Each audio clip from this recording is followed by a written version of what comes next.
All right, guys, so we talked about the ascension yesterday, and now we're looking at just the disciples. And they're kind of left alone, and they have some very important instructions from Jesus.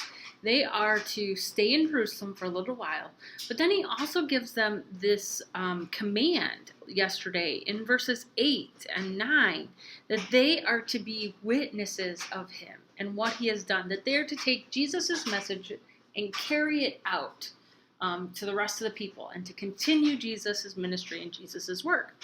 But they're down a person, right? They're down a person. In fact, in verse 15 that we're going to read today, it tells us there's about 120 people in this group following the disciples who have followed Jesus. And we know that Judas is no more. And so the disciples, now apostles, come up with the idea that they need to replace Judas. But they have to choose carefully who they choose to replace Judas. So how do you make decisions? When you have a big decision to make, what do you do? Do you talk to your parents? Do you think about it? Do you pray about it? Do you journal about it? What do you do? I want you to think about how you make decisions, and then I want you to think about, after you read, how they chose the next person. They have a very interesting way.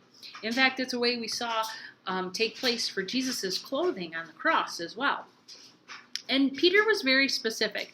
The person that they were going to choose had to be somebody who had followed them around since they began. So Jesus had his 12 disciples, and that is true, but there were other people that followed Jesus around and the disciples around. So Peter wanted to make sure it was somebody who had been with them the whole time and witnessed everything that they had witnessed. So as you read this, it's just a few verses, but as you read this, I want you to think, how do I make decisions, and how did they make this decision? And at the end, I'm going to have you compare and contrast those. Have fun.